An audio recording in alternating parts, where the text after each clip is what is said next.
How many of you, just out of curiosity, I always like to hear, how many of you all have ever been to the Gibbes Museum of Art in Charleston? All right, it's like 100%. A+. Well, I don't know if you all have heard, but we are actually under renovations right now. And I just wanted to start off by sharing a little bit about that project, since it's such a significant part of our history. We closed our doors about this time last fall. And this is actually what we look like right now if you head down Meeting Street in Charleston. It's the first time the building has been renovated since 1978, when they put on a wraparound addition, adding gallery space and storage space, and we've already outgrown that. So we're excited to have this new plan where we're actually bringing back the building to its original design. We'll have classroom and studio art spaces on the first floor for artist in residence programs and adult and children arts classes.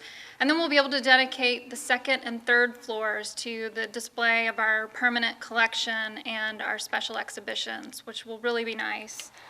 And you can kind of get a little bit of a sense of that from this rendering.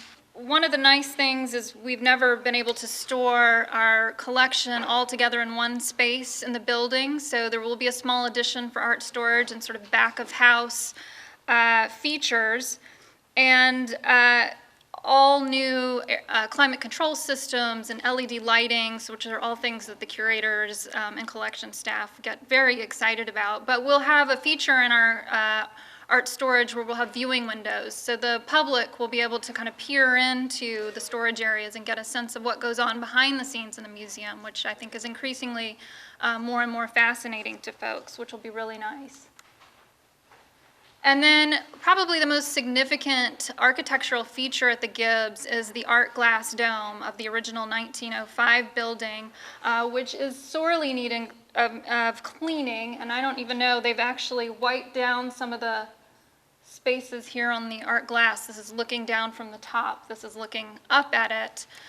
There's probably 1/8 of an inch worth of dust or more on there. It's going to make a drastic difference when the conservators have a chance to clean this up, and the space will really glow. So we didn't have exactly a traditional groundbreaking ceremony last year. We asked folks to come, instead of shoveling up the ground, to actually paint a new vision for the Gibbes. And this is just a view of course, Mayor Riley donning a beret and a painter's apron, drawing our Gibbes future. We didn't want to leave out the artists, of course, so we were happy to see this gentleman here supporting us as well. So today, or this morning, we're focusing on visual arts of the Lowcountry before the Civil War. And I wanted to start by showing you some of the highlights from the Gibbes collection from this period, just to give you a sense of the significant role that the visual arts played in the lifestyles of some of the Charlestonians before the Civil War.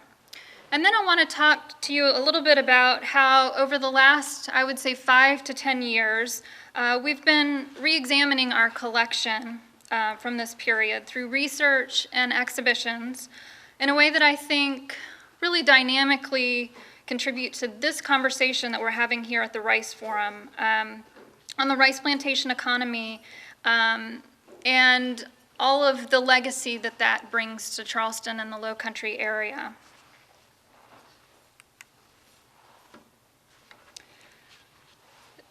During the period between the 1740s and the eve of the Civil War, Charleston was one of the wealthiest cities in America, and at times one of the wealthiest cities in the world. The establishment of money crops like rice as well as indigo, and the participation in the slave trade is what brought this wealth to this area. Historians have described these years in Charleston as Charleston's golden age in political power, art, literature, and science, noting that Charleston was a place of fashion and aristocratic pretension. This is a pen and ink wash done by Thomas Middleton around 1827, and you'll see here really kind of exemplifies this refined lifestyle of Charlestonians and the planter class. The drawing depicts gentlemen at the home of Arthur Middleton in downtown Charleston, spending the afternoon whiling away their time, drinking wine and listening to the sounds of their own music. Some of them are not actually playing instruments, they're just, oh, it's cut off here, but he's actually taken a bow to the case for a violin, so some fun was being had as well, not a real serious gathering. But one of the things about this image is it really highlights the significance of the visual arts. They are completely surrounded in this room by collections of works that were purchased by the Middleton family over a number of years. According to the artist's inscription, this drawing was made to capture for posterity the leisurely lifestyle enjoyed by those it represented. Middleton, who's the artist, wrote, "Should it still be preserved after the lapse of many years, it will convey a pleasing idea of the custom of these times and the habits of their forefathers." So he's very intentionally depicting this time and space in Charleston's history at the time that he made the drawing. Many of these works in this picture are unlocated, but this particular piece right here by the mantle is actually in the Gibbes collection. So it will be the one I feature next. Portraiture in this time period really dominated the field of American art. And the Gibbes is probably best known for its prestigious 18th and 19th century early portraiture collection. Charlestonians were painted by major artists of the day, both in America as well as abroad. This is a 3/4 length portrait of Thomas Middleton, not the same one that did the drawing, another generation up, because everybody's named the same thing to keep the researchers on their feet. It's painted by Benjamin West while Thomas Middleton was doing his education and on the grand tour in London. And of course, Benjamin West was president of the Royal Academy, an American artist who expatriated essentially once he established himself in England, stayed there for life. There are very few examples of Americans that he painted after he moved to England, and this is one of them that still survives. The portrait to your right is a painting of Charles Manigault and his family, and it was painted in Rome while the family was on its grand tour. And I like to think of this one as sort of the ultimate souvenir. Essentially, they collect in the painting the sites that they were visiting throughout Rome. So you see in the background, although this is the painter's imagination, St. Peter's, St. Angelo's Castle and Bridge, and elements here in the foreground of something like Bernini's Triton Fountain. So essentially, this is something the family would have brought home to represent the fact that they had this opportunity to travel throughout Europe and spent time in Rome, and these were the sites that they were able to see. Charleston also attracted the major American artists during this period, such as Thomas Sully, Rembrandt Peale, Samuel Morse. All of these folks made trips to Charleston on a number of occasions to take advantage of the patronage there.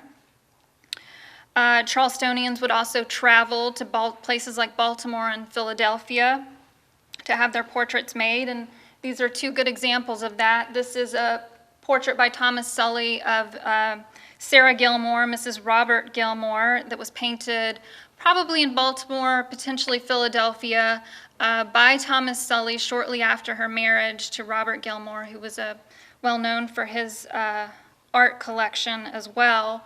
She is probably our most well-traveled piece in the collection, and much more well-traveled than any of the staff, certainly.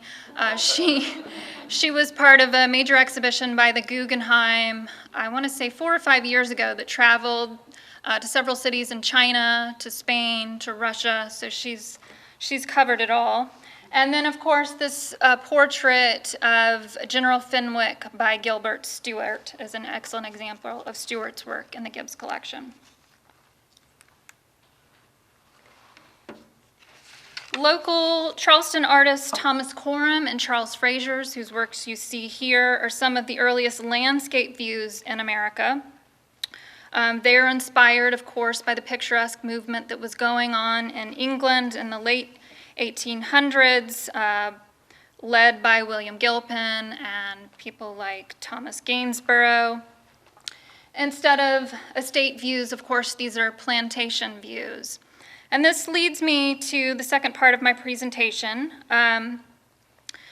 In looking at our collection and museums looking at their collection, I think it's always important to reassess and re-examine, as Jonathan was saying, what the artists are looking at, what they present, what they include, what they exclude. And I want to highlight 3 exhibitions that the Gibbes has featured over the last 5 or 10 years, really re-examining works in the collection like these.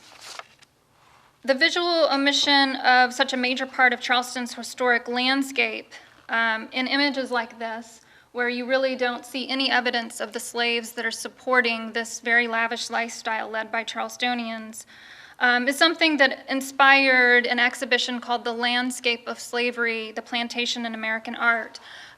This effort, research effort, began as early as 2004. The exhibition debuted in 2008.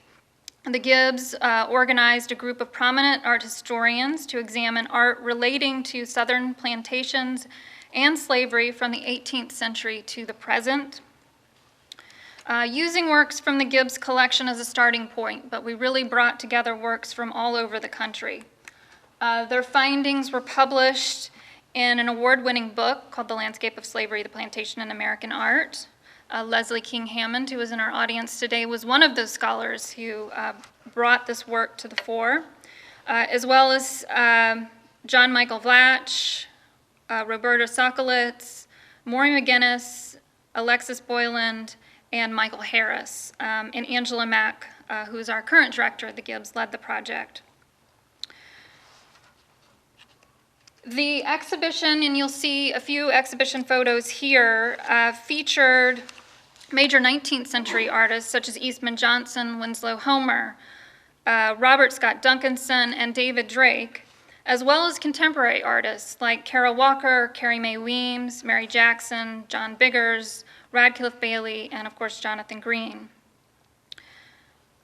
Overall, this exhibition explored themes of wealth, power, race, resistance, nostalgia, and conflict.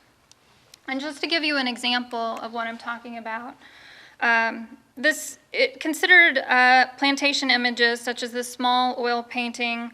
It's in the Gibbes collection, painted by Thomas Coram around 1800. You can see the winnowing house and the threshing barn from rice production here in the corner. It's one in a series of 7 views commissioned by Thomas and Lucretia Radcliffe, who owned Almondberry Plantation, which was down in St. Bartholomew's Parish, just outside of Charleston. And this is essentially modeled after British estate views, so this series of works was very common at this time period.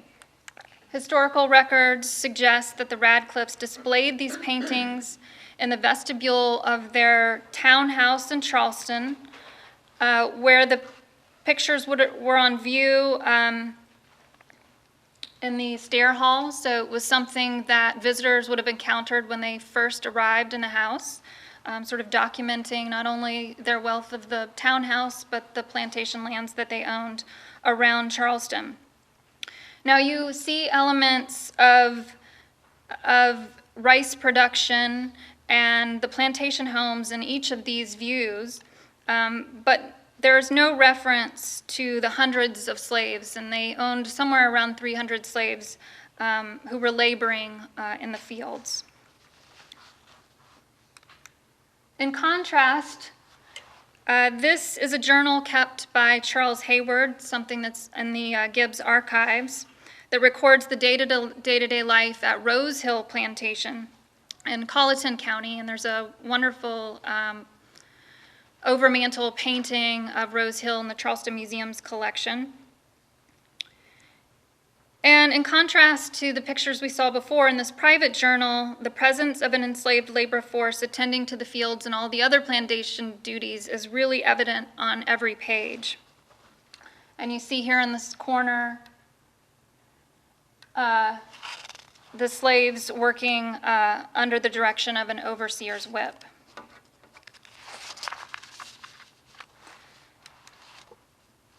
The exhibition also considered non-traditional fine art from the period before the war, such as pottery by the enslaved potter David Drake up in the Edgefield area, and examples of sweetgrass basketry like this Fanner basket, which is an absolutely beautiful piece. The examination of plantation imagery in art historical works was juxtaposed with works by contemporary artists, and I'm not going to go too far into this, but just as an example, this is a sculpture by artist Juan Logan titled Foundation. It's comprised of 42 cast iron blocks depicting bodies on hands and knees, and you can see they're stacked like a foundation of a building, sort of suggesting the generations of forced black labor that supported this plantation system. And I bring up Juan Logan's work to segue into the second exhibition. In 2009, we invited Logan and Susan Harbich Page to the Gibbes to collaborate on a site-specific installation inspired by the Gibbes 150-year-old collection. Both artists are really known for their powerful and thought-provoking explorations of race, class, gender, and cultural identity. And we invited them to examine the museum's collection within the context of their work.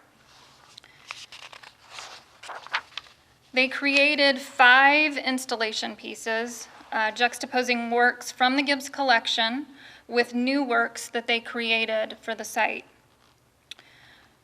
Now, they considered the installation sort of a disruption from within.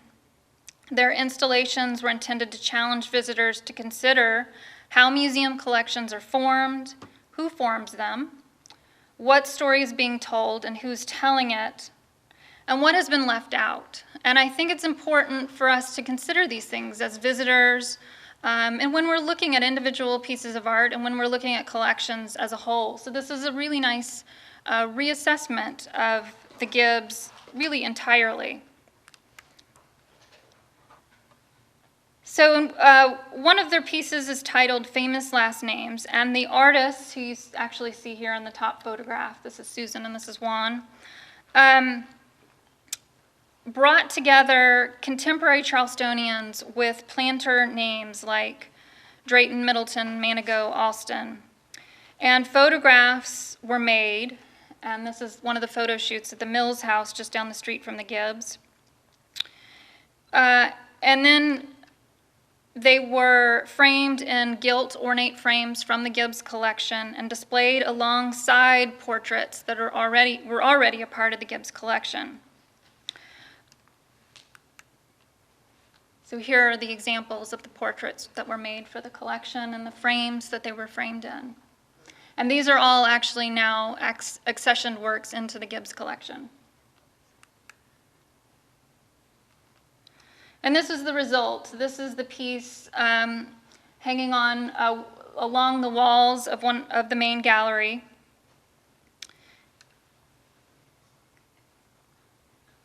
So essentially, they're challenging the visitors to think about the legacy of slavery and how it's represented in the shared names that have descended over generations, and to really think about how museums play a role in constructing history. What do museums collect? What do they preserve? How do they present things? What stories are they telling? These are the things that Juan and Susan really wanted us to think about and inspire visitors to kind of look at collections and to look at works of art differently. The other piece that I'll talk about, there are 5 of them, I'm just going to focus on 2, is this platform in the center of the gallery. And there are 10,000 little boxes lined up on the platform in white and black. All of the white boxes represent the works by white artists in the Gibbes collection, and the black boxes represent the works by African American artists in the collection. And you can see that there's sort of a field of white coming down and closer into our current day. So the collecting of African American artists' works really didn't take hold at the Gibbes until the last 30 or 40 years. And at this time, which was several years ago, there were 40 black boxes represented in this piece. So again, just really putting a visual to the history of the collection. And last, speaking of that, in 2011, the Gibbes hosted the first retrospective of the portrait artist Julian Hudson. In Search of Julian Hudson, Free Artist of Color in Pre-Civil War New Orleans was co-organized by the Worcester Museum and the Historic New Orleans Collection. Hudson, who was born in 1811, is the second earliest documented painter of African descent in the United States. He was the son of a mixed-race mother and a white British father. He was born into freedom and had the opportunity to have art training, traveled to France for art training, and then returned to Louisiana, where he painted people of all colors. He only lived to the age of 33, so the works that have been able to track down that are attributed to him are about 6 pieces, so hence the title, In Search of Julian Hudson. There is still much research going on about his career, but again, we also know that it was quite short. But this sort of speaks to, certainly artists like this existed in Charleston and other cities, and that's what inspires this continued research. So I'm going to wrap it up here. I think as we are embarking on our renovation and the reinstallation of our collections, these types of exhibitions, this type of research, thinking about museums differently, thinking about collections and paintings differently are completely informing how we think about our collection and present our collection, as I think other museums are doing as well. So thank you.